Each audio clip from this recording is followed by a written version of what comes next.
சிறுபான்மையினர்லாம் அவ்வளவு ஏமாளிலாம் கிடையாதுங்க. இந்தியா கூட்டணியோட ஒரே பாயிண்ட் என்ன? மோடிக்கு ஆதரவு கிடையாது. தேர்தலுக்கு முன்னாடியும் கிடையாது, பின்னாடியும் கிடையாதுன்னா இந்தியா கூட்டணியோட ஒரே கோஷம். ஆனா இவர் அப்படி சொல்லுவாரா? சொல்ல மாட்டாரு. 2வது நீங்க தேர்தலுக்கு அப்புறம் நீங்க மோடியோடு சேருவீங்கன்னு ஒரு எண்ணம் இருந்ததுன்னா, எப்படி சிறுபான்மையோர் உங்கள நம்புவாங்க?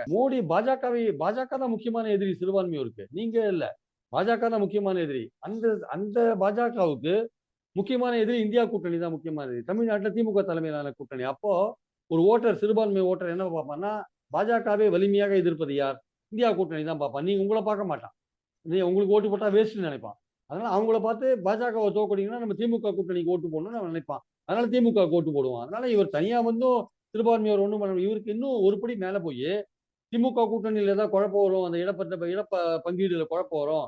அதன் மூலமா யாராவது ஆளுங்க வருவாங்கன்னு நினைக்கிறார். அதெல்லாம் ஒரு இலவு காத்த கிளி மாரியான ஒரு விஷயம் என்பது என்னுடைய கருத்து. அங்க கூட்டணியில பிரச்சனைகள்லாம் வந்தா கூட அவர்கள் அதை சார்ட் அவுட் பண்ணிப்பாங்களே தவிர, மோடியை எதிர்த்து நிற்பதில்